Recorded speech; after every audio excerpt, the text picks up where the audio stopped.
Nathalie Forget vit à Quetigny depuis 12 ans, dans un quartier pas comme les autres. Ici, les habitants partagent certains locaux, comme cette laverie. C'est pas toi qui as oublié ta chaussette? Non, c'est pas moi. C'est à chaque fois l'occasion de retrouver ses voisins.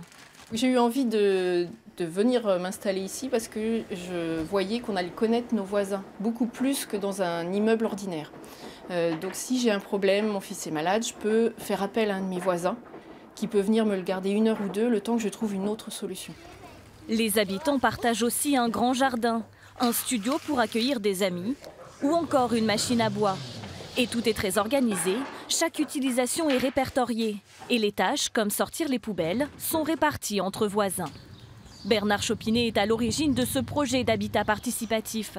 C'était au début des années 80, à une époque où le prix de l'immobilier est élevé. Plutôt que d'acheter un appartement ou acheter une maison, participer à la conception de cet appartement et de cette maison. Et dans la mesure où on allait vivre les uns auprès des autres, essayer de faire ça dans la meilleure harmonie possible, c'est-à-dire en collaboration les uns avec les autres.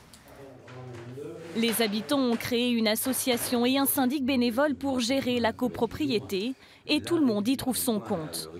On a quand même l'occasion de se rencontrer, d'échanger, de décider des choses ensemble, mais donc d'apprendre à se connaître les uns les autres sans que ça nous oblige à vivre tous de la même manière. On a chacun nos options, nos modes de vie et ce n'est pas du tout incompatible.